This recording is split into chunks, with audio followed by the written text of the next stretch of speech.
students, I am Professor Shanthamurthy Kulkarni. I am going to talk on the poem A Far Cry from Africa by Walcott. You know, A Far Cry from Africa is about very powerful poem that sets out one person's divided points of view on the subject of British colonial takeover in Kenya, East Africa, and the horrifying consequences for local people and the poet himself. You know, there are three stanzas in this poem. The poem is divided into three stanzas. The first stanza is an overview of the situation, and it is set in the present. It starts with a highly visual movie-like opening, the wind ruffling the belt of Africa, a countryside, a continent, and a lichen to animal. Perhaps these are winds of change come to disturb a once contented country. The Kikuyu tribe, you know, it's the name of a tribe, Kikuyu, and then seen flying, battening on the blood streams. To batten is to jot, or to feed greedily at someone else's expense, and the blood is on the wealth, grassland and trees and shrubs.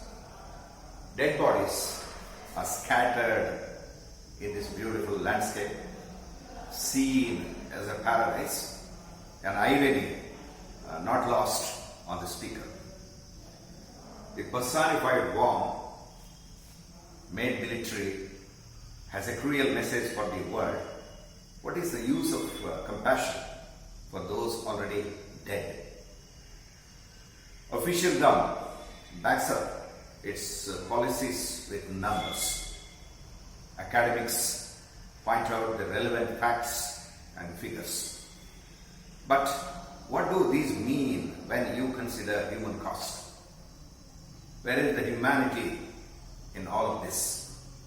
The illusion of Jews reflects the atrocities perpetrated by the Nazis in World War II. So this is the first stanza, and in the second stanza, the opening four lines of the next stanza, that is the second one, paint a detailed picture of a typical hunt. It is for a big game carried out by the colonials and settlers. Beaters use sticks and shouts.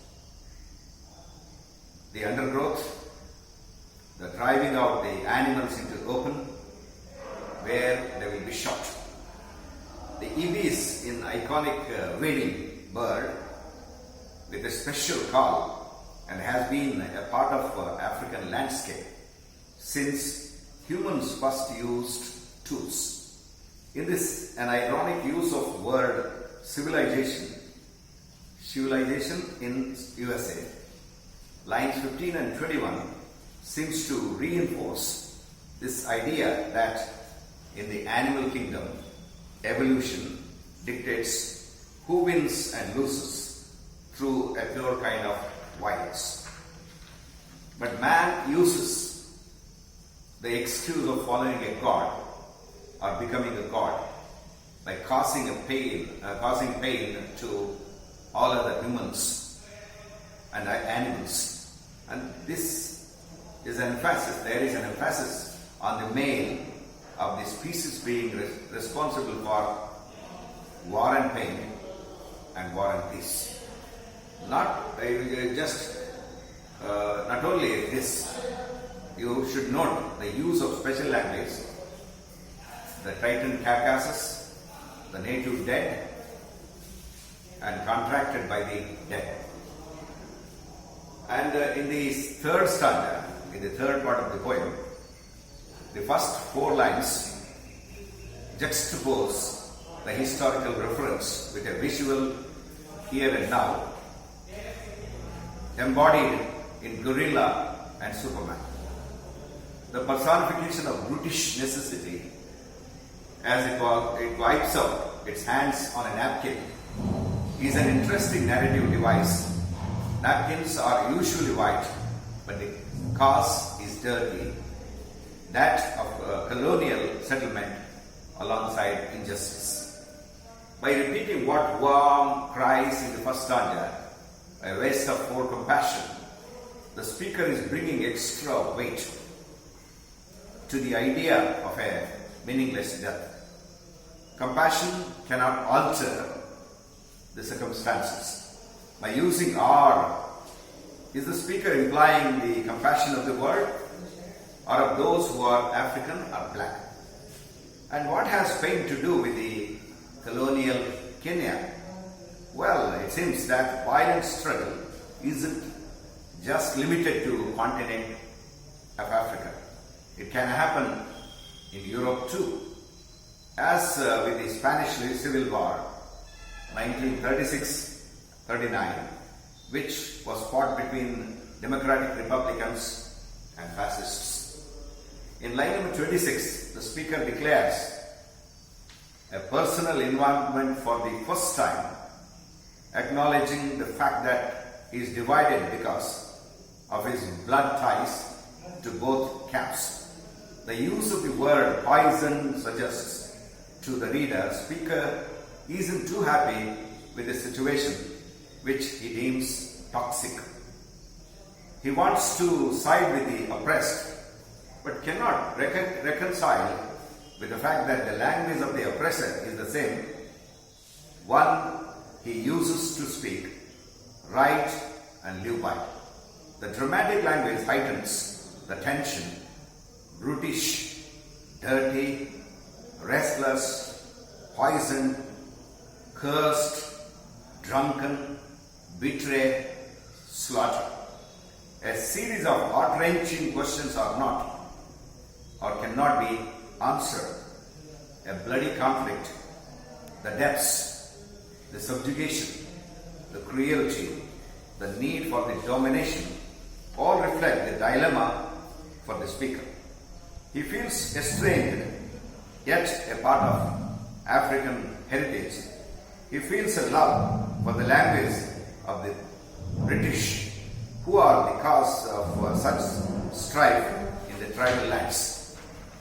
Perhaps the final irony is that by the very act of writing, publishing such a poem and ending with a question about turning away from Africa, the speaker somehow provides his own answer. A Far Cry from Africa by Derek Walcott deals with the theme of split identity. I am repeating these words. It is of the theme of split identity and anxiety caused by it in the face of struggle, in which the poet could side with neither party. It is, in short, about the poet's ambivalent feelings towards the Kenyan terrorists and the counter-terrorist with white colonial government, both of which were inhuman. During the independence struggle of the country in the 1950s, the persona, probably the poet himself, can take favor of none of them, since both bloods circulate along his blood veins. And regarding the title, A Far Cry from Africa means it is an impossible thing. And the poet seems to be using these words in other senses also. The title suggests, in one sense, that the poet is writing about the African subject from a distance, writing from the island of St. Lucia, and he feels that he is at a vast distance, both literally and metaphorically, from Africa.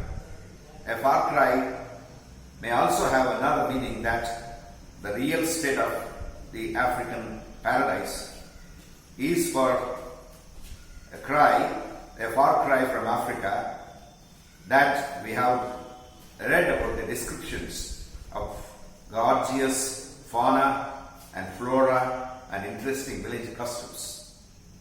And a third level of meaning to the title is the idea of Walcott hearing the poem as a far cry from coming all the way across thousands of miles of oceans. He hears the cry coming to him on the wind. The animal imagery is another important feature of the poem. Walcott regards as acceptable violence the nature or natural law of the animals killing each other to eat and survive. But human beings have been turned even the unseemly animal behavior into worse and meaningless violence.